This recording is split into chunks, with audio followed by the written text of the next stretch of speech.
السلام علیکم ورحمۃ اللہ وبرکاتہ۔ الحمد للہ رب العالمین والصلاة والسلام علی رسولہ الکریم وعلی آلہ وصحبہ ومن سار علی نہجہ الی یوم الدین وسلم تسلیما کثیرا، اما بعد۔ ہمارا تفسیر کا درس سورۃ المدثر میں جاری تھا، جس میں ہم نے کل آیت نمبر 30 سے تفسیر شروع کی تھی۔ ان آیات کو دہراتے ہیں۔ اعوذ باللہ من الشیطان الرجیم، علیہا 19 کہ اس پر ہیں 19۔ کس پر؟ جس کا اگلی آیت میں ذکر آ رہا ہے جہنم کا، کہ جہنم کے اوپر اللہ نے 19 فرشتے جو ہے مقرر کیے ہیں۔ وما جعلنا اصحاب النار الا ملائکہ، فرمایا کہ نہیں ہم نے بنائی فرشتوں کی، نہیں ہم نے مقرر کیا فرشتوں کو جہنم کے اوپر مگر فرشتوں کو، یعنی جہنم کے اوپر فرشتوں کی ڈیوٹی لگائی ہے کہ وہ جہنم کا یعنی کہ پہرا دیں اور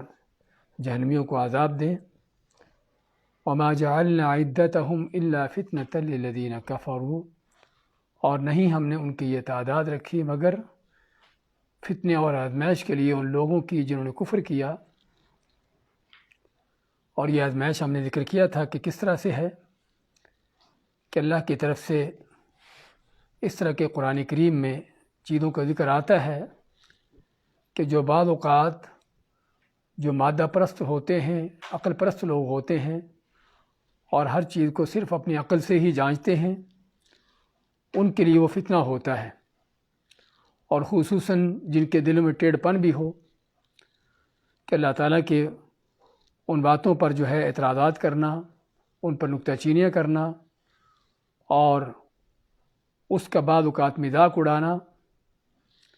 کہ جس طرح ہم نے ذکر کیا سورہ بقرہ میں اللہ نے جب ذکر کیا مچھر کا مثال دی، تو کافروں نے کہا کہ اللہ تعالیٰ کو کیا ضرورت ہے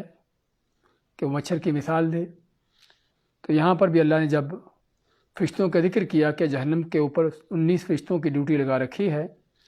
19 فرشتے مقرر کر رکھے ہیں، تو مشرکوں نے کافروں نے اس کا مذاق اڑایا کہ اگر 19 فرشتے ہیں تو پھر کوئی بات نہیں، ہم ان کو سنبھال لیں گے، ان سے نمٹ لیں گے۔ اور پھر یہ بھی بعض نے کہا کہ اللہ کے فرشتے اگر اس اتنی بڑی تعداد میں ہیں تو 19 کیوں مقرر کیے؟ یعنی یہ انداز ہوتا ہے ہر اس شخص کا کہ جس کا اللہ پر یقین و ایمان نہ ہو، کہ جس کے دل میں اللہ کی تعظیم نہ ہو۔ ہاں، جب تعظیم نہیں ہوتی تو پھر کیا ہے، انسان اگلے کی باتوں جس کی باتیں سنتا ہے ان کا مذاق اڑاتا ہے، ان میں نکتہ چینیاں کرتا ہے، اور طرح طرح کی اس میں جو ہے وہ مذاق اڑانے، اس طرح کی باتیں نکالنے کی کوشش کرتا ہے۔ لیکن اگر اس ذات کی تعظیم ہو جس کی بات سن رہا ہے، تو اگرچہ اس کی بات اس کو وقتی طور پر سمجھ نہ آئے، اس کی عقل میں نہ بھی آئے، تب بھی اس کی بات کو قبول کرتا ہے اور لیتا ہے۔ لیکن یہاں پر یہ بات بھی سامنے مد نظر ہونی چاہیے کہ یہ بھی وہ چیز ہے کہ جو ہر انسان، ہر شخصیت کے ساتھ نہیں ہے، بلکہ صرف اللہ اور اس کے رسول کے ساتھ ہے، کہ جن کی اطاعت مطلق اطاعت ہے، ان کی طرف سے جو بھی حکم آتا ہے، ان کی طرف سے جو بھی کسی طرح کی خبر آتی ہے، کوئی بات ملتی ہے، تو اس کا ایک مسلمان پر فرض بنتا ہے کہ اس کے سامنے سر جھکا دے، اس کو قبول کرے، اس پر کوئی نکتہ چینی نہ کرے، اس پر کوئی اعتراض نہ کرے کہ ایسا کیوں ہے اور ویسا کیوں ہے۔ لیکن اگر اللہ اس کے رسول کے علاوہ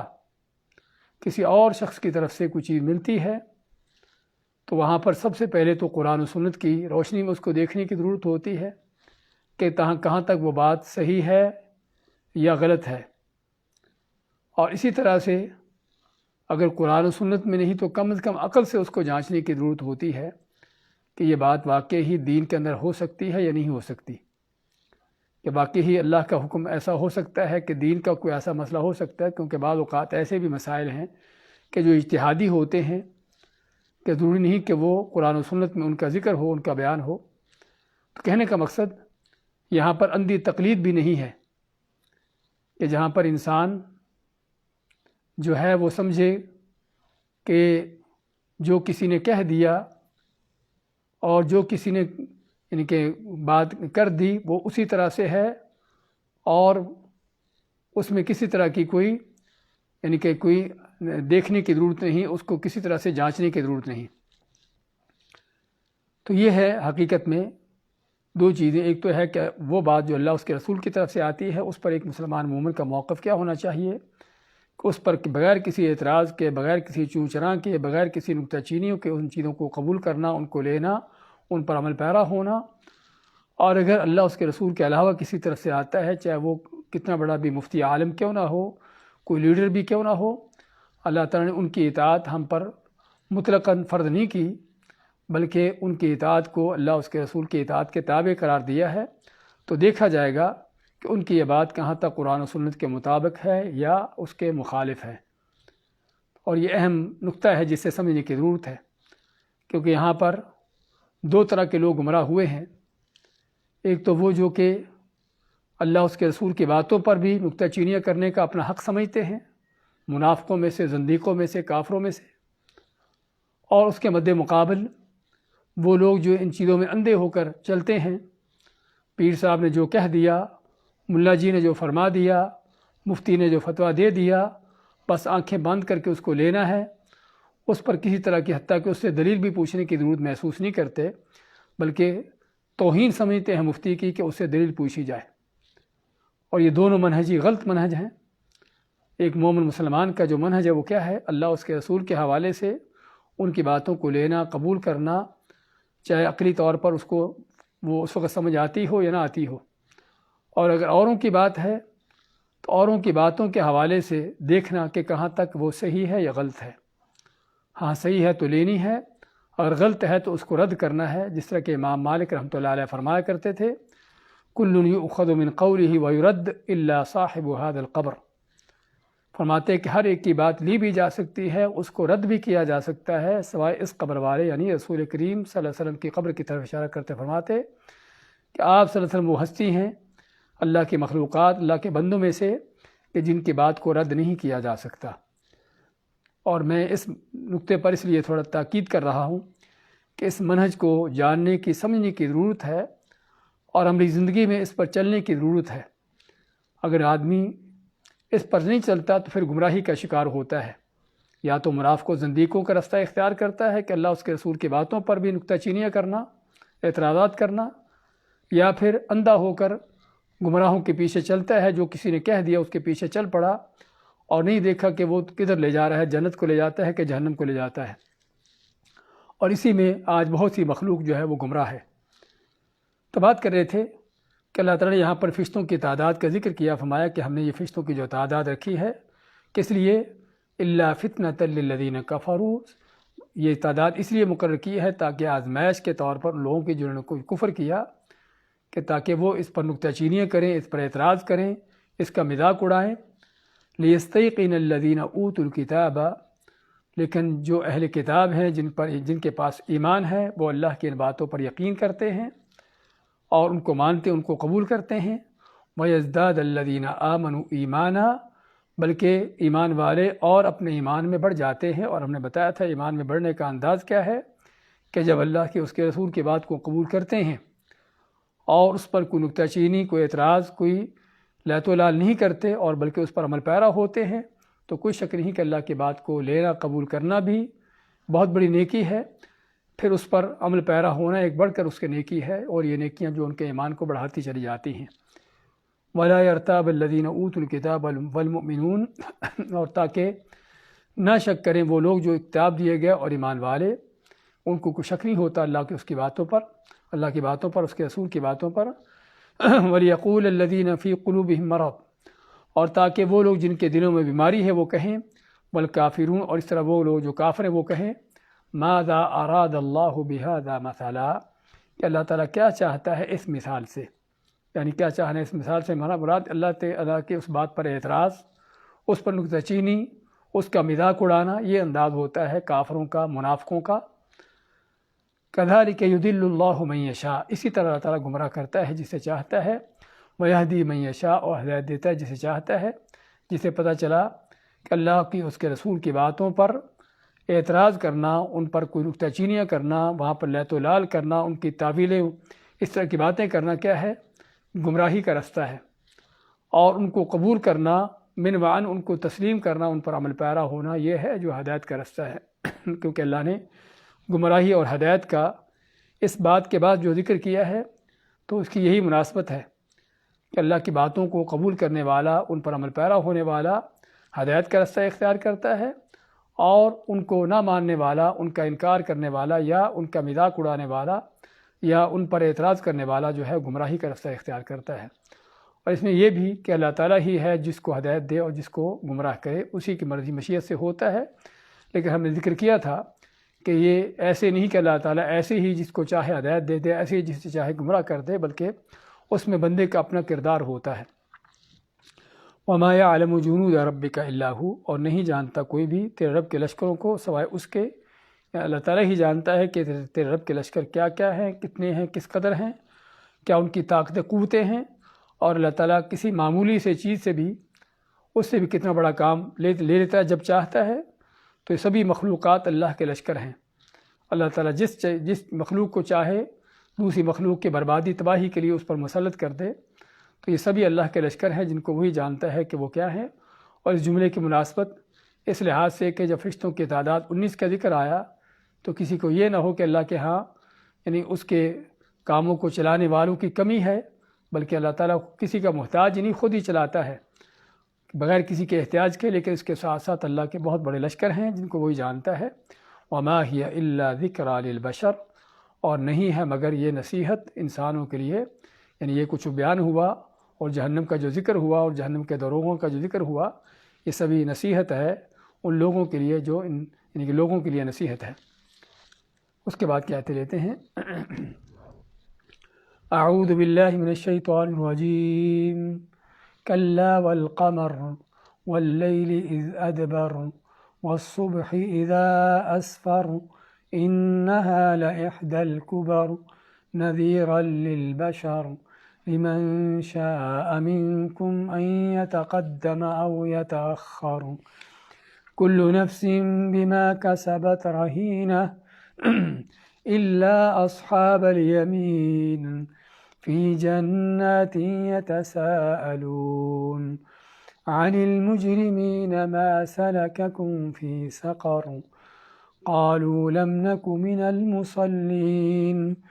ولم نك نطعم المسكين وكنا نخوض مع الخائضين وكنا نكذب بيوم الدين حتى أتانا اليقين فما تنفعهم شفاعة الشافعين۔ کلا ہرگز نہیں، والقمر اور قسم ہے چاند کی، واللیل اور رات کی، اذ ادبر جب وہ جانے لگے، والصبح اور صبح کی قسم، اذا اسفر جب وہ روشن ہو جائے، انہا بے شک وہ ہے یعنی وہ جہنم ہے، لإحدى الکبر یقیناً ایک بہت بڑی چیز، نذیر للبشر جو بندوں کو لوگوں کو ڈرانے کے لیے ہے، ڈرانے والی ہے، لمن شاء منکم ان یتقدم او یتأخر، لمن شاء منکم جو چاہے تم میں سے، ان یتقدم کہ آگے بڑھے، او یتأخر یا پیچھے ہٹے، کل نفس بما کسبت رہینہ ہر انسان یا ہر نفس جو ہے وہ اپنے کمائے ہوئے کے اس کے گروی ہے، اپنے عمل کے گروی ہے، الا اصحاب الیمین سوائے دائیں طرف والے، دائیں ہاتھ والے، فی جنات یتساءلون وہ جنتوں میں ہوں گے، اور یتساءلون سوال کر رہے ہوں گے یا ایک دوسرے سے سوال کرتے ہوں گے، عن المجرمین مجرموں کے بارے میں یا مجرموں سے، ما سلککم فی سقر ما کیا چیز یا کس چیز نے، سلککم تم کو داخل کر دیا، تم کو لا ڈالا، فی سقر جہنم میں، قالوا کہیں گے، لم نک من المصلین ہم نہیں تھے نمازیوں میں سے، مسلین جمع مسلی کی، ہم نمازیوں میں سے نہیں تھے، ولم نکو اور نہ ہی تھے ہم، نطعم کھانا کھلاتے، المسکین مسکین کو، وکننا اور تھے ہم، نخوض بحثوں میں پڑھتے مع الخائضین بحث کرنے والوں میں، ان فضول بحث باتوں کرنے والوں کے ساتھ ہم بھی ان کے ساتھ ہوتے. وَكُنَّا نُكَذِّبُ بِيَوْمِ الدِّينِ، اور ہم بے شک جھٹلاتے تھے قیامت کے دن کو. حَتَّى أَتَانَا الْيَقِينُ، یہاں تک کہ ہمیں موت آ گئی، یقین آ گیا یعنی موت آ گئی. فَمَا تَنْفَعُهُمْ شَفَاعَةُ الشَّافِعِينَ، پس نہ ان کو فائدہ دے گی سفارش کسی شفاعت کرنے والے کی. آیت نمبر 32 سے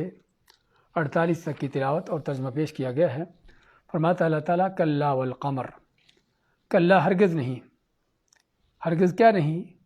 کہ جس کا سابقہ آیتوں میں ذکر ہوا کہ تمہارا جہنم کو جھٹلانا اور جہنم کا انکار کرنا اور جہنم کے اوپر فرشتوں کے استعداد کا مذاق اڑانا، یہ باتیں ایسی نہیں چلتے رہیں گی، بلکہ تم کو ہم وہ چیز دکھاتے ہیں، وہ چیز بتاتے ہیں کہ جو تمہارے سامنے ہے. تو کیا فرمایا کہ اللہ ہرگز ایسی بات نہیں. والقمر، اور قسم ہے چاند کی، واللیل، اور رات کی، اذا ادبر، جب وہ جانے لگے. اللہ نے آگے قسمیں کھائی ہیں، 3 قسمیں، اور 3 قسمیں کھانے کا مقصد جو ہے وہ کیا ہے؟ انہا لإحدی الکبر، کہ یہ جہنم جو ہے واقعی ہی بہت بڑی چیزوں میں سے ایک چیز ہے. ان آیتوں کا یا ان کی مناسبت کیا ہے سابقہ آیتوں کے ساتھ؟ کہ اللہ نے جب جہنم کا ذکر کیا اور جہنم کے اوپر 19 فرشتوں کے داروغہ ہونے کا ذکر کیا، تو کافروں کے لیے بذات خود جہنم بھی ایک ایسی چیز تھی جو نہ ماننے والی ہو کہ کیسے ممکن ہے کہ اتنی بڑی مخلوقات کسی ایسی جگہ ہو کہ جہاں پر ان سبھی کو ڈال دیا جائے اور ہمیشہ کے لیے وہ جلتی رہے، چلتی رہے. وہ کتنی بڑی ہو سکتی ہے، کیسے ہو سکتی ہے؟ اور پھر مزید یہ بھی کہ اتنی بڑی جہنم کے اوپر صرف 19 فرشتوں کو مقرر کر دیا. وہ کیسے اس کا کنٹرول کریں گے، کیسے اس کا انتظام سنبھالیں گے، کیا کریں گے؟ یعنی کافروں نے، منافقوں نے، زندیقوں نے جو ان کا انداز ہوتا ہے اللہ کے رسول کی باتوں کو اپنے دماغ سے، اپنی عقل سے صرف سوچنے کا، اس سے لینے کا، تو اس پر جب جہنم کا انکار، جہنم کے فرشتوں کا انکار اور اس کا مذاق اڑایا انہوں نے، تو اللہ ماتا ہے کہ بات ایسی نہیں جو تم کہتے کرتے ہو، میں تم کو وہ چیز دکھاتا ہوں جو تمہارے سامنے ہے. تو اللہ نے چاند کی قسم کھائی، رات کی قسم کھائی جب وہ جاتی ہے، صبح کی قسم کھائی جب وہ آتی ہے، روشن ہوتی ہے. اور ان تینوں قسموں کا تعلق کیا ہے؟ کہ یہ تینوں چیزیں ہیں وہ جو انسانوں کے سامنے ہیں، کہ لوگ چاند کو دیکھتے ہیں کہ رات کو نکلتا ہے، طلوع ہوتا ہے، اور اس کے طلوع ہونے سے اگر چاند پورا ہوتا ہے تو پوری وہ زمین روشن ہو جاتی ہے. اور اسی طرح رات ہے کہ جب وہ جاتی ہے، واللیل اذ ادبر، رات کا اندھیرا ختم ہوتا ہے، اور اندھیرا ختم ہونے کے ساتھ کیا ہوتا ہے؟ صبح آتی ہے اور صبح روشنی پھیلاتی ہے. تو یہ کائنات کے اندر اتنے بڑے انقلابات، اور بذات خود یہ چاند کا اتنا بڑا ہونا کہ جس سے پوری کائنات روشن ہو جاتی ہے. ہاں، یہ وہ چیزیں ہیں کہ جن کو تم دیکھتے ہو، جو تمہارے سامنے ہیں، اور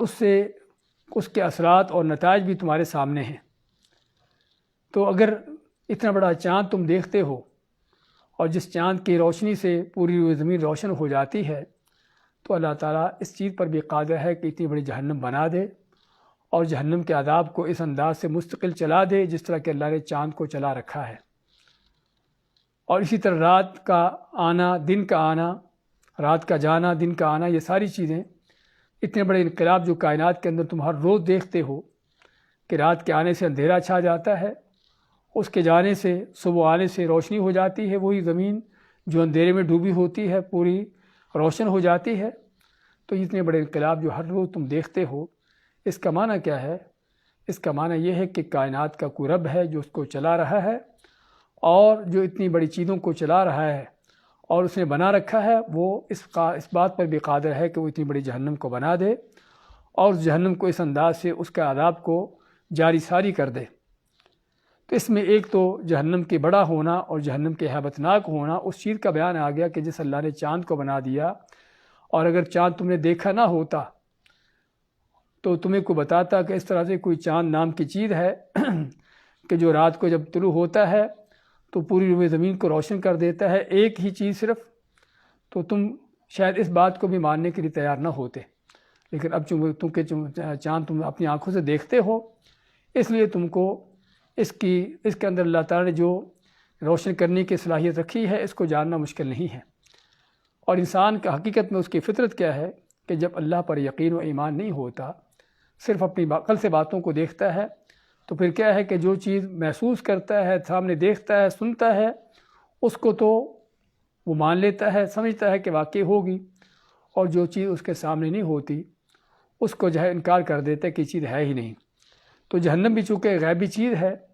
ایک آخرت کے عالم میں سے ہے جس کو دیکھا نہیں کسی نے، اس لیے جو ہے وہ اس کا تم بیٹھے انکار کر رہے ہو۔ ورنہ اگر جہنم بھی تم نے دیکھی ہوتی تو جس طرح چاند اور اس کی ہونے والی روشنی کا تم کو انکار نہیں، تو جہنم کا بھی تم کو انکار نہ ہوتا۔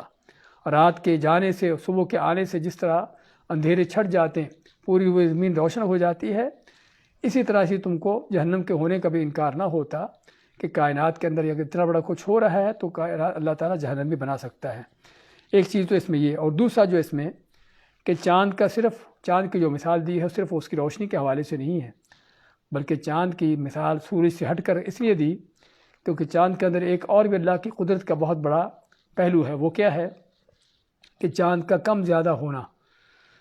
مہینے کے شروع میں بالکل باریک ہوتا ہے اور پھر بڑھتا چلا جاتا ہے، حتیٰ کہ مہینے کے درمیان میں مکمل چاند بن کے بدر بن جاتا ہے، اور پھر کم ہونا شروع ہوتا ہے حتیٰ کہ مہینے کے آخر میں پھر اسی طرح ہو جاتا ہے جس طرح مہینے کے شروع میں تھا۔ تو یہ اس میں بھی کس بات کی دلیل ہے؟ اس بات کی دلیل ہے کہ کائنات کے اندر مسلسل ایک تغیر اور تبدل چل رہا ہے، ایک تبدیلی جاری ساری ہے۔ اسی طرح رات کا بھی جانا، دن کا آنا، اندھیروں کا چھٹ جانا، روشنی کا ہو جانا، اور ہر روز یہ چیز تم دیکھ رہے ہو، اس میں بھی کیا ہے، کائنات کے اندر مسلسل تبدیلی اور تغیر کا یہ سلسلہ چل رہا ہے۔ تو جس میں تمہارے لیے بھی ایک تنبیہ ہے کہ جس طرح کائنات کے اندر یہ مسلسل تبدیلیاں ہو رہی ہیں اور ایک یعنی کہ منظم انداز سے ہو رہی ہیں، تو اللہ تعالیٰ اسی طرح ہی تمہارے ساتھ بھی کر رہا ہے۔ تم ماں کے پیٹ میں ہوتے ہو، پیدا ہوتے دنیا میں آتے ہو، تمہاری پرورش ہوتی ہے، بڑھتے چلے جاتے ہو، جوانیاں آتی ہیں، بڑھاپا آتا ہے، اس کے بعد مر کے تم کو قبر کو جانا ہے، اس کے بعد پھر آگے مرنے کے بعد اٹھنے کے سارے مراحل ہیں اور جہنم کے معاملات ہیں۔ تو جس طرح یہ چیزیں تم دیکھتے ہو کائنات کے اندر روزانہ کی تبدیلیاں، تو یہ تبدیلیاں تمہارے ساتھ بھی اسی طرح سے ہیں۔ اور اسی چیز کو اللہ نے سورۃ الانشقاق میں اور بھی واضح انداز سے بیان کیا ہے۔ فرماتا اللہ تعالیٰ وہاں پر فلا اقسم بالشفق واللیل وما وسق، کہ میں قسم کھاتا ہوں شفق کی، جو سورہ غروب ہونے کے بعد سرخی ہوتی ہے، اور رات کی، اور جن چیزوں کو رات جمع کر دیتی ہے، والقمر اذا اتسق، اور چاند کی قسم کھاتا ہوں جب وہ پورا ہو جاتا ہے۔ یہ قسمیں کیوں کھائیں؟ لترکبن طبقا عن طبق، کہ یقیناً تم کو ایک مرحلے کے بعد دوسرا مرحلہ جانا ہوگا۔ یعنی جس طرح چاند کم زیادہ ہو رہا ہے، رات جو ہے وہ کم زیادہ ہوتی ہے، آتی اور جاتی ہے، اور یہ ساری چیزیں ہو رہی ہیں، ایسے ہی تمہارے اندر بھی تبدیلی کے معاملات سارے جاری ساری ہیں، اور تم کو بھی ایک مرحلے کے بعد دوسرے مرحلے میں جا رہے ہو اور جانا بھی ہے۔ پہلے بھی تم گزرے ہو مراحل سے اور گزر بھی رہے ہو، اور آئندہ بھی تمہارے ساتھ یہ مراحل پیش آنے والے ہیں۔ تو جس میں اس بات کی انسان کو تنبیہ کی گئی ہے کہ وہ نہ سمجھے کہ اگر کوئی چیز اس نے دیکھی نہیں ہے تو وہ چیز ہوگی ہی نہیں، بلکہ بہت بعض وہ چیزیں ہیں کہ جو تم دیکھتے ہو اور سمجھتے ہو کہ واقعی چیز ہو رہی ہے، اور ممکن ہے اس کے پیچھے وہ چیزیں ہیں کہ جو اس سے بڑھ کر ہوں، اور اس کے اندر اللہ تعالیٰ کی اور بھی بڑی قدرت کے پہلو ہوں کہ جن کو تم نے دیکھا نہیں۔ اور ایک مومن مسلمان کا طریقہ کیا ہے کہ وہ اللہ کی ہر بات کو مانتا ہے، چاہے دیکھی ہو یا نہ دیکھی ہو۔ تو اس میں اللہ تعالیٰ نے کہا ہرگز باتیں ایسی نہیں کہ جو تم جہنم کو جھٹلاتے ہو یا جہنم کے دروغوں کا مذاق اڑاتے ہو۔ والقمر، قسم ہے چاند کی، واللیل، اور رات کی، اذ ادبر، جب وہ ادبر دبر سے کہ معنی کس چیز کا پیچھا کرنا ہے، پیچھے ہو جانا، یعنی رات جب جانے لگے، والصبح، اور صبح کی قسم، اذا اسفر، اسفر کے معنی اسفرار سے یعنی کہ کس چیز کا روشن ہو جانا، انہا لإحدى الکبر، کہ بے شک وہ جہنم جو ہے احدى بہت بڑی ہے، الکبر چیزوں میں سے، جہنم جو ہے بہت بڑی ہیبتناک چیزوں میں سے ہے بھی بہت بڑی،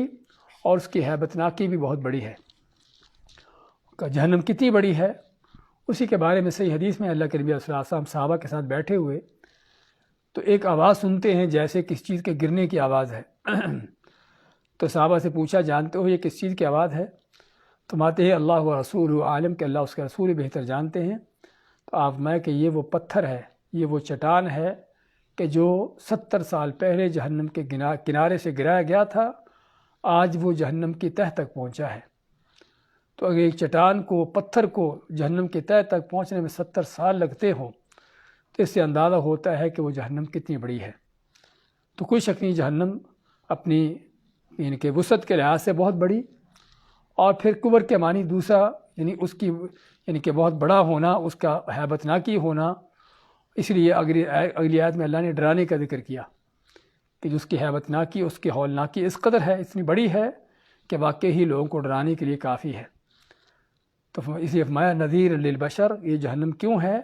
بندوں کو ڈرانے کے لیے۔ اور ڈرانے کے لیے معنی یہ نہیں کہ صرف فرضی چیز ہے، جس طرح کے بعض گمراہوں کا اور شیطانی فلسفہ جو بعض لوگ بھگاڑتے ہیں کہ جنت اور جہنم صرف اور صرف لوگوں کو جو ہے وہ کوئی لالچ تما دینے کے لیے ان کو ڈرانے دھمکانے کے صرف ایک باتیں ہیں، اس کے پیچھے حقیقت نہیں، بلکہ وہ حقیقت ہے کہ جو موجود ہے، اور اللہ کے نبی صلی اللہ علیہ وسلم نے خود اس کو دیکھا ہے اپنی آنکھوں سے، اور ایک بار سے زیادہ دیکھا ہے، اور اس کی کیفیتیں ہم کو بیان کر کے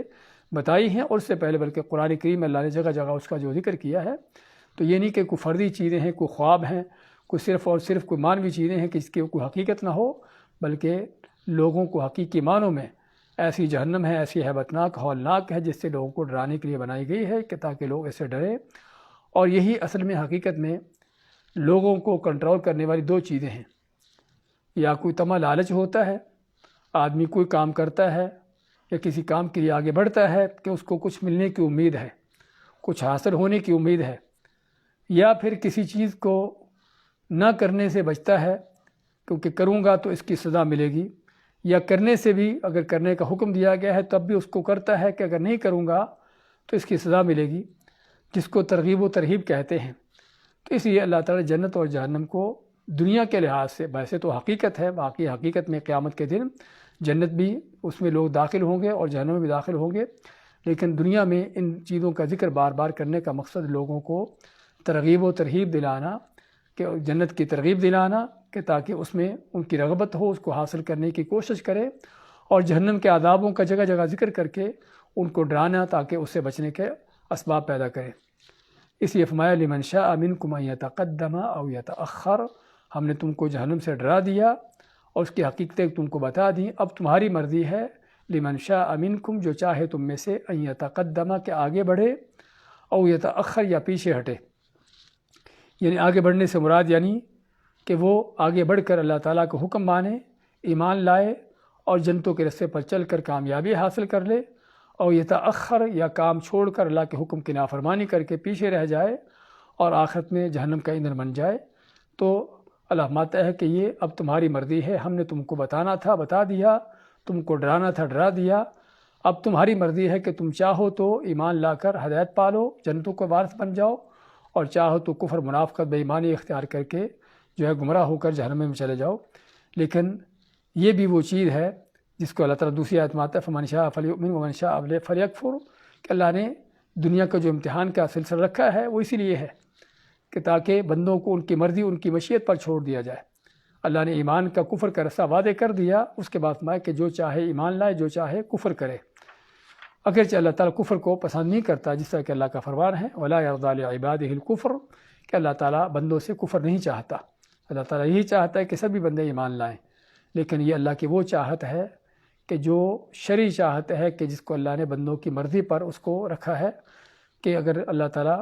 یعنی اس پر، ان پر، بندوں پر ٹھونستا نہیں، بندوں پر فرض نہیں کرتا۔ کل نفس بما کسبت رہین، اس لیے آگے فرمایا کہ ہر انسان، ہر شخص جو ہے، ہر نفس جو ہے، بما کسبت، جو اس نے کمایا عمل کیا ہے، رہینہ، وہ اسی کا رہن ہے۔ اور رہن کے معنی کس چیز کا گروی ہونا، کیا مطلب کہ ہر انسان اپنے عمل کا گروی ہے۔ عمل کا گروی ہونے کا معنی کہ جیسا اس کا عمل ہے اس کے مطابق اس کے ساتھ معاملہ ہے، یا انسان کی گردن پھنسی ہے کہ جب تک وہ عمل نہیں کرے گا اور عمل بھی نیک نہیں کرے گا، اللہ کے حکم کے مطابق نہیں کرے گا، اس وقت تک اس کا چھٹکارا نہیں ہے۔ کیونکہ رہن کا معنی کیا ہوتا ہے کہ آپ کسی سے کوئی قرض لیتے ہو، کوئی چیز لیتے ہو اور اس کے پاس رہن رکھتے ہو، گروی چیز رکھتے ہو، اور اس گروی چیز کا کیا ہوتا ہے مقصد کہ تاکہ جس سے قرض لیا ہے اس کو ایک تو گارنٹی ہو جائے کہ واقعی آپ قرض ادا کر سکیں گے، اور دوسرا یہ بھی کہ اگر قرض ادا نہیں کر سکے کہ کسی وجہ سے یا آدمی کہیں چلا جاتا ہے تو تاکہ وہ گروی رکھی ہوئی چیز جو ہے اس سے قرض دینے والا اپنا حساب لے لے اور اپنا قرض پورا کر لے۔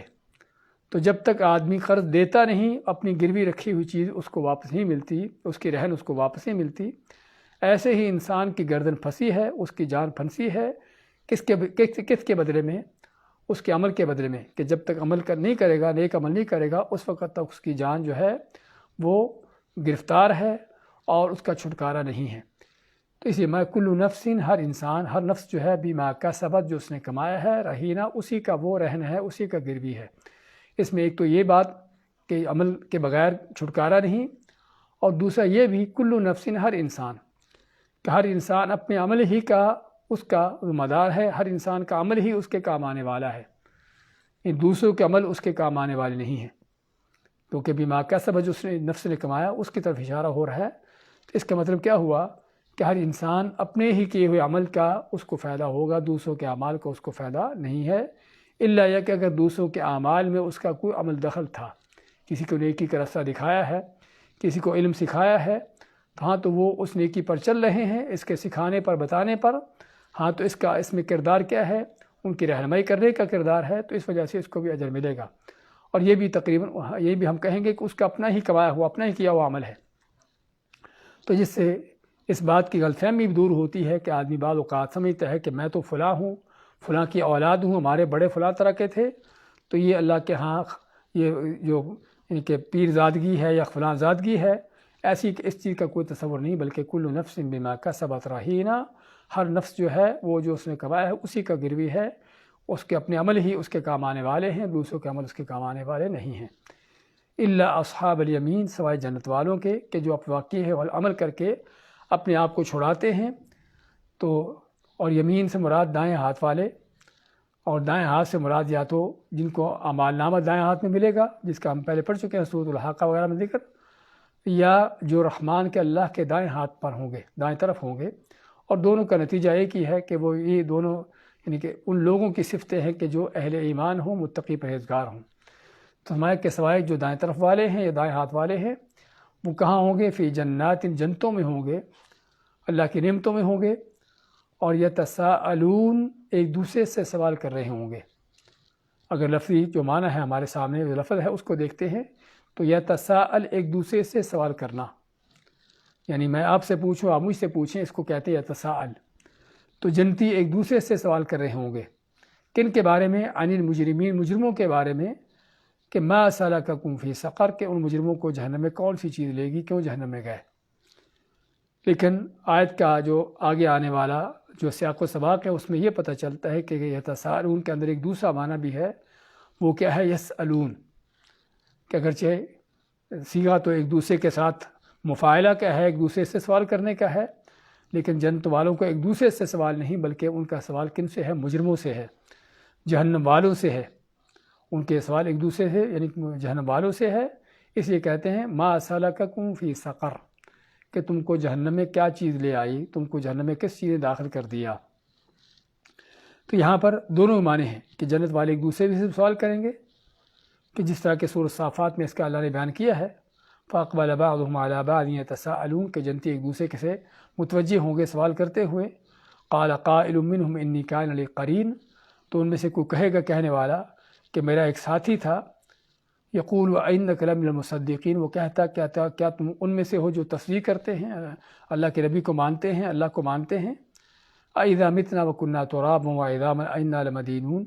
کیا جب ہم مر کے مٹی اور ہڈیاں بن جائیں گے، کیا اس کے بعد ہمیں یعنی ہماری کوئی جزا سزا دی جائے گی؟ قال هل انتم مطلعون،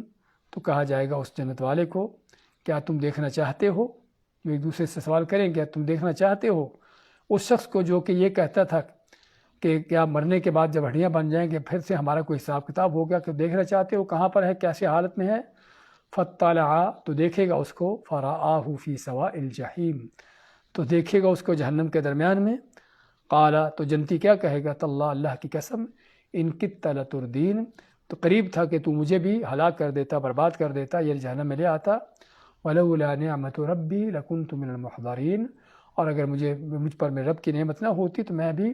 جہنم میں حاضر ہونے والوں میں سے ہوتا۔ تو کہنے کا مقصد یہاں پر جنتیوں کا ایک دوسرے سے سوال، لیکن اس کے بعد ان کو جہنم میں وہ آدمی دکھائے جائیں گے جو قیامت کے منکر تھے یا بے ایمان تھے۔ تو یہاں پر بھی یہ سوال جنت والے ایک دوسرے سے کریں گے، یا یتساءلون عن المجرمین ما سلککم فی سقر،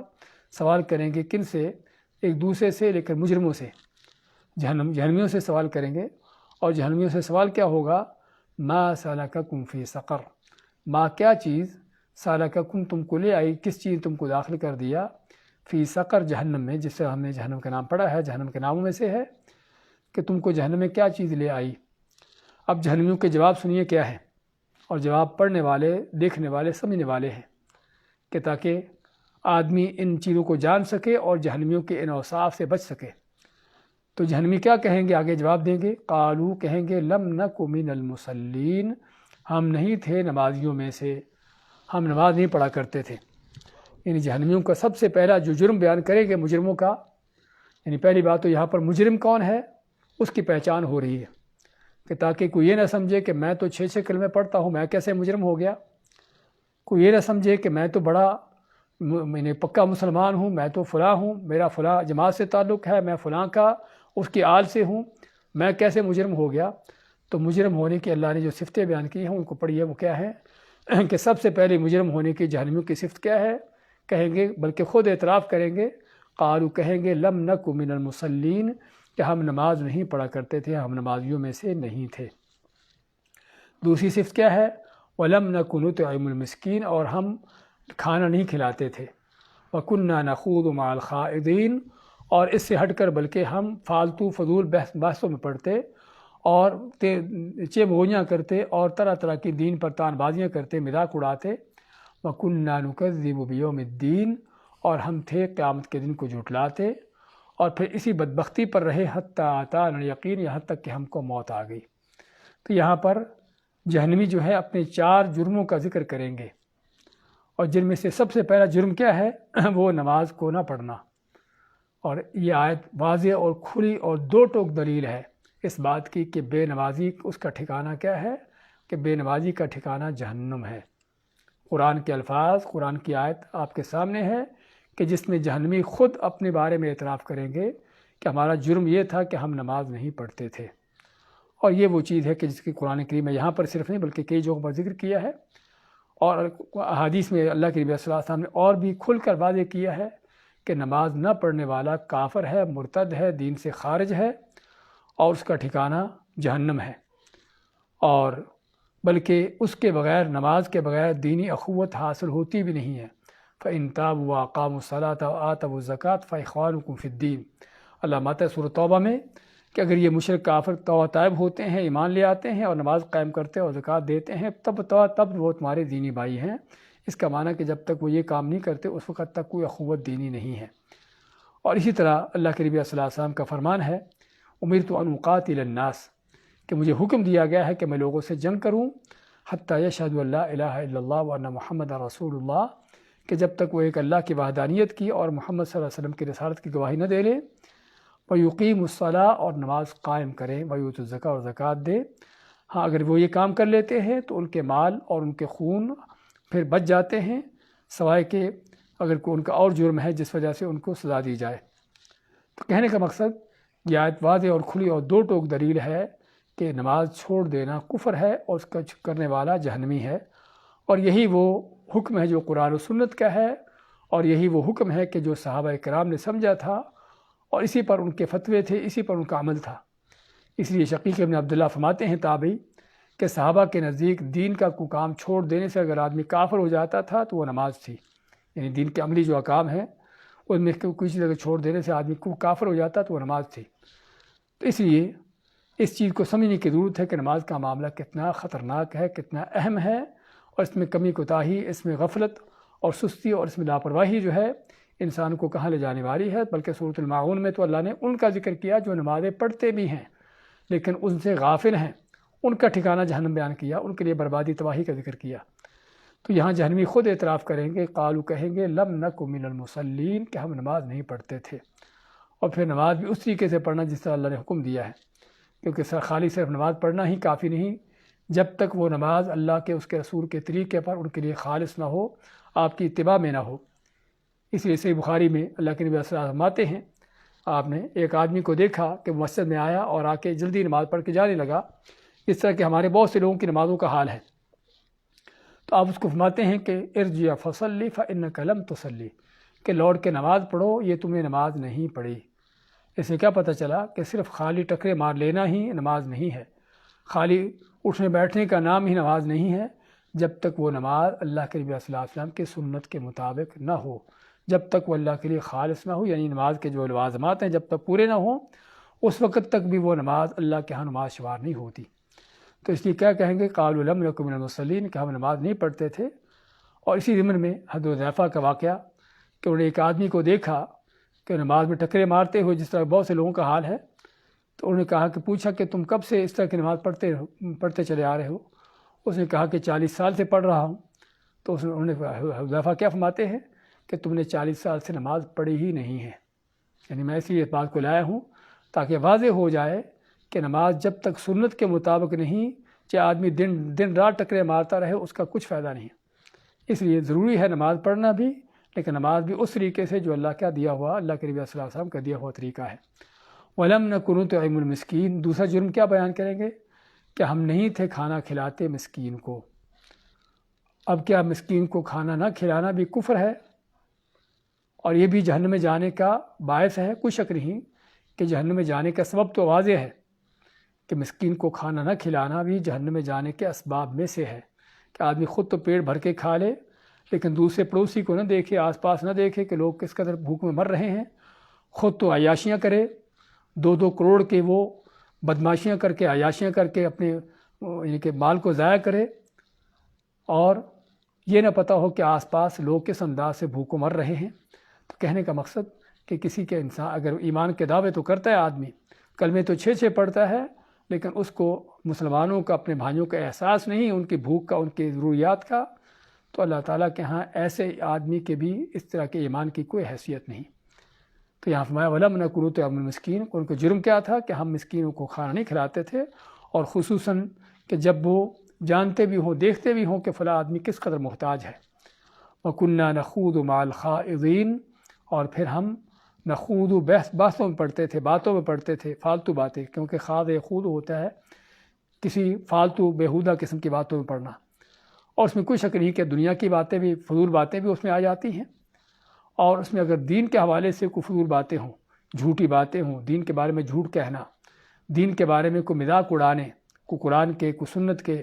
کوئی دین والوں کے، تو یہ سارے کیا ہے؟ کوئی شک نہیں کہ سارے ان فضول چیزوں میں سے ہے کہ نہ کہ صرف فضول ہے بلکہ جہنم میں جانے کا ذریعہ اور اس کا سبب ہے۔ وَكُنَّا نَخُوضُ مَعَ الْخَائِضِينَ، اور ہم تھے بحثیں کرنے والوں کے ساتھ بحثیں کرتے، یعنی کہ مذاق اڑاتے اور چمغویاں کرتے، تان بازیاں کرتے، اور طرح طرح کے یہ معاملہ ان میں پڑھتے۔ وَكُنَّا نُكَذِّبُ بِيَوْمِ الدِّينِ، اور ہم جھٹلاتے تھے قیامت کے دن کو، کیونکہ یہ ساری چیزیں اسی وقت ہوں گی، یعنی کہ آدمی نماز پڑھنے کا فائدہ اس کو اسی وقت ہے، زکوٰۃ دینے کا، صدقہ خیرات کرنے کا فائدہ اسی وقت ہے اس کو کہ جب ایمان ہوگا۔ ہاں جب ایمان نہیں ہے تو ان چیزوں کا بھی کوئی فائدہ نہیں، اس لیے ہم کہیں گے وَكُنَّا نُكَذِّبُ بِيَوْمِ الدِّينِ، اور ہم جھٹلاتے تھے قیامت کے دن کو۔ اور حقیقت میں نماز کی پابندی اللہ کے لیے خالص ہو کر سنت کے مطابق پڑھنا بذات خود ایمان کی نشانی ہے۔ اللہ کے نبی صلی اللہ علیہ وسلم فرماتے ہیں کہ اذا رأيتم الرجل يعتاد المساجد فاشهدوا له بالایمان، کہ اگر کسی آدمی کو دیکھو کہ مسجدوں میں آ جا رہا ہے اور نمازوں کی پابندی کر رہا ہے تو اس کے لیے ایمان کی گواہی دو، بشرطے کہ عقیدہ صحیح ہو، کیونکہ یہاں پر بھی ان چیزوں کی ضرورت ہے دیکھنے کی۔ تو خیر بات کر رہے تھے کہ نماز کی پابندی بھی بذات خود ایمان کی دلیل ہے، اور پھر معاشرے کے غریبوں کا خیال کرتے ہوئے ان کی ضروریات پوری کرنا، یہ بھی ایمان کی دلیل ہے۔ اسی آپ ماتے والصدقۃ برہان، کہ صدقہ جو ہے وہ کیا ہے؟ برہان ہے، کسی کے سچا ہونے کی دلیل ہے۔ تو بات کر رہے تھے، اسی کو کہیں گے کہ ہمارا یہ سارا کام کیوں تھے؟ نماز کیوں نہیں پڑھتے تھے؟ کھانا کیوں نہیں کھلاتے تھے؟ اس طرح کی فالتو بحثوں میں کیوں پڑھتے تھے؟ اصل اس کے پیچھے وجہ جو تھی وہ سب سے بڑا جرم کیا ہے؟ قیامت کو جھٹلانا، کہ جب آدمی کا قیامت پر ایمان نہیں ہوتا، ایمان نہ ہونے کا معنی کہ اس کے لیے کوئی سوچ فکر نہیں، اس کی کوئی تیاری نہیں، اگرچہ کہنے کو کہے کہ قیامت ہوگی لیکن اس کے کردار سے یہی پتہ چلتا ہو کہ اس شخص کا قیامت پر کوئی ایمان نہیں۔ تو جب یہ قیامت پر یقین ایمان نہیں ہوتا تو یہ وہ چیز ہے کہ جو انسان کو ہر طرح کا جرم کرنے پر آمادہ کرتی ہے، اور قیامت پر سچا یقین و ایمان یہ وہ چیز ہے کہ جو انسان کو حقیقت میں کنٹرول کرتی ہے، اس کو گناہ سے، نافرمانیوں سے، بے نمازیوں سے، ان چیزوں سے اس کو بچاتی ہے۔ تو اسے کہیں گے وَكُنَّا نُكَذِّبُ بِيَوْمِ الدِّينِ، اور ہم قیامت کے دن کو جھٹلاتے تھے، حَتَّىٰ أَتَانَا الْيَقِينُ، اسی حالت میں رہے، بے نمازی میں ہی اور ان چیزوں میں، ان گناہوں میں ملوث رہے، حتیٰ کہ ہم کو جو ہے وہ موت آ گئی، یعنی ہم اسی پر مر گئے۔ اور جس سے کیا پتہ چلتا ہے یعنی حتیٰ وَكُنَّا نُكَذِّبُ بِيَوْمِ الدِّينِ، یہاں پر اس بات کا ذکر ہونا، نماز کے ساتھ، صدقہ خیرات کے ساتھ اس بات کا ذکر آنا کہ قیامت کو جھٹلانا جو کھلا کفر ہے اور کافروں کا کام ہے،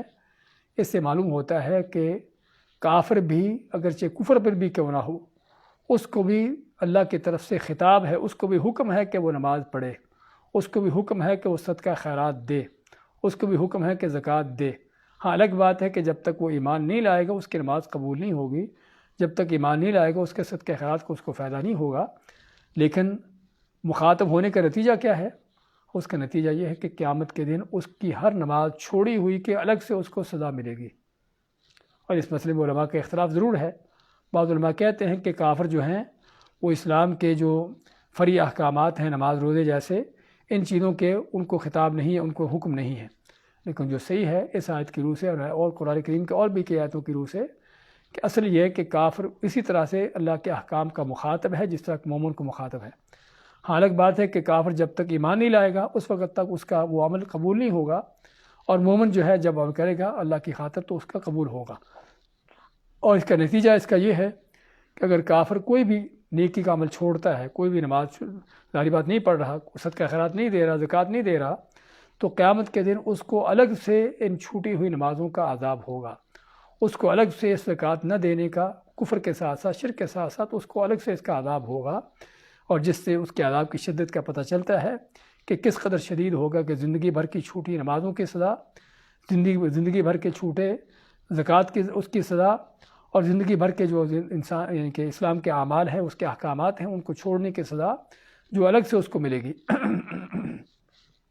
تو اس سے پتہ یہ چلا کہ حتیٰ کہ کافر بھی، ان کو بھی حکم ہے کہ وہ اللہ کے احکام کی پابندی کریں، جس چیز کا حکم دیا اس کو کریں، جس چیز سے روکا اس سے رکیں، اور اگر وہ کرنے والا حکم نہیں کرتے، پابندی جس سے روکا گیا اس سے نہیں رکتے، تو قیامت کے دن ان کو اس چیز کی الگ سے سزا ہوگی، ان کے کفر و شرک کے ساتھ ساتھ۔ فرماتے ہیں وَكُنَّا حَتَّىٰ أَتَانَا الْيَقِينُ، یہاں تک کہ ہم کو موت آ گئی، فَمَا تَنفَعُهُمْ شَفَاعَةُ الشَّافِعِينَ، تو پھر یہ بدبخت ہیں کہ جن کو کسی شفاعت کرنے والے کی شفاعت بھی اس کے کام نہ آئے گی، کیونکہ قیامت کے دن شفاعت صرف اور صرف اللہ کے ہاتھ میں ہے۔ وہ جس کو چاہے گا اختیار دے گا کہ تم سفارش کرو، اور جس کو اختیار دے گا وہ بھی یہ نہیں کہ جس کی چاہے سفارش کر لے، بلکہ اسی کی سفارش کرے گا جس کو اللہ تعالیٰ جس کی طرف سے اجازت دے گا کہ فلاں کی تم سفارش کر سکتے ہو۔ تو ان بدبختوں کے لیے، ان جہنمیوں کے لیے نہ تو کوئی سفارش کرنے والا ہوگا ہی، کیونکہ اللہ کے ہاں کسی کافر کی، مشرک کی سفارش کرنا ویسے اللہ کو ناراض کرنا ہے، تو کیسے ممکن ہے کہ اللہ تعالیٰ کا کوئی ایسا بندہ جس کو شفاعت کا حق ملے، اور شفاعت کا حق ملنے کا معنی یہ ہے کہ اللہ کا برگزیدہ بندہ ہے، وہ کسی ایسے آدمی کے بارے میں شفاعت کرے کہ جس کو اللہ تعالیٰ چاہتے نہیں اس کی شفاعت ہونا، اور اگر کوئی کسی وجہ سے سفارش کر بھی دے تو تب بھی اس کی قبول نہیں ہوگی، جس طرح کہ ابراہیم علیہ السلام کے بارے میں ہے کہ جب اپنے آپ کو دیکھیں گے کہ اس کو جہنم کی طرف لے جایا جاتا ہے تو کہیں گے اللہ تعالیٰ تیرا وعدہ تھا کہ میں تجھے رسوا نہیں کروں گا۔ ہاں سفارش بھی صرف اس یعنی کہ شبہ کی بنیاد پر کہ ان کو یہ تھا کہ اللہ تعالیٰ نے وعدہ کیا ہے کہ میں تجھے رسوا نہیں کروں گا، تو اللہ تعالیٰ کا یہ وعدہ سچا ہے، کوئی شک نہیں۔ تو اس سے بڑھ کر کیا رسوائی ہے کہ میرا باپ آج سبھی لوگوں کے سامنے جہنم کو جا رہا ہو، تو اللہ فرمائیں گے کہ ہم تیرے ساتھ کیے وعدے پر قائم ہیں۔ اور پھر اللہ تعالیٰ فرمائے گا کہ اپنے قدموں کی طرف دیکھو، تو ابراہیم علیہ السلام کیا دیکھیں گے کہ ان کا باپ جو ہے اس کو بجو کی شکل میں بگاڑ کر اس کو تبدیل کر دیا گیا ہے، اور پھر فرشتے اس کی ٹانگوں سے پکڑ کر اس کو جہنم میں ڈالیں گے، تاکہ لوگوں کو پتہ نہ چلے کہ ابراہیم کا باپ جہنم میں ڈالا جا رہا ہے، اور ان کی رسوائی، ابراہیم علیہ السلام کی رسوائی نہ ہو۔ تو کہنے کا مقصد ابراہیم علیہ السلام کی سفارش بھی وہاں پر صرف اس بنیاد پر کہ اللہ نے جو وعدہ کیا تھا کہ میں تم کو رسوا نہیں کروں گا، اور وہ بھی سفارش ان کے کام نہ آئے گی، بلکہ باپ کا جو جہنم کا اللہ کا فیصلہ ہے وہ پورا ہو کے رہے گا۔ تو اس لیے فرمایا فما تنفعهم شفاعۃ الشافعین، پس ان کو نہ سفارش کام دے گی کسی سفارش کرنے والے کی۔ پہلی بات تو ان کا سفارش کرنے والا ہوگا ہی نہیں کوئی، اور اگر کوئی سفارش کر بھی دے گا تو تب بھی ان کے سفارش کام نہیں آنے والی۔ دوبارہ دیکھیں آج کیا آتے ہیں، کلا والقمر، ہرگز نہیں، قسم ہے چاند کی، واللیل اذا ادبر، اور رات کی جب وہ جانے لگے، اور صبح اذا اسفر، صبح کی قسم جب وہ روشن ہو جائے، انہا لإحدی الکبر، بے شک یہ جہنم جو ہے بہت بڑی چیزوں میں سے ہے، نذیر للبشر، کہ جو ڈرانے والی ہے بندوں کو، لمن شاء منکم ان یتقدم او یتأخر، جو چاہے تم میں سے آگے بڑھے یا پیچھے رہے، کل نفس بما کسبت رہینہ، ہر جان جس کو جو اس نے کمایا ہے اسی کی گروی ہے، الا اصحاب الیمین، مگر جنت والے، دائیں ہاتھ والے، فی جنات یتساءلون، جنتوں میں جو سوال کر رہے ہوں گے ایک دوسرے سے، یا جہنمیوں سے، عن مجرمین، مجرموں سے سوال کرتے ہوں گے، ما سلککم فی سقر، کہ تم کو جہنم میں کیا چیز لے آئی، کس چیز نے تم کو جہنم میں داخل کیا، قالوا کہیں گے، لم نک من المصلین، کہ ہم نماز نہیں پڑھتے تھے، ولم نک نطعم المسکین، اور ہم مسکین کو کھانا نہیں کھلاتے تھے، وکنا نخوض مع الخائضین، اور ہم بحثوں میں پڑھتے تھے بحثوں کرنے والوں کے ساتھ، وکنا نکذب بیوم الدین، اور ہم جٹاتے تھے قیامت کے دن کو، حتی اتانا الیقین، یہاں تک کہ ہم کو موت آ گئی، فما تنفعهم شفاعۃ الشافعین، پس نہیں ان کو فائدہ دے گی کسی سفارش کرنے والے کی سفارش۔ بارک اللہ فیکم۔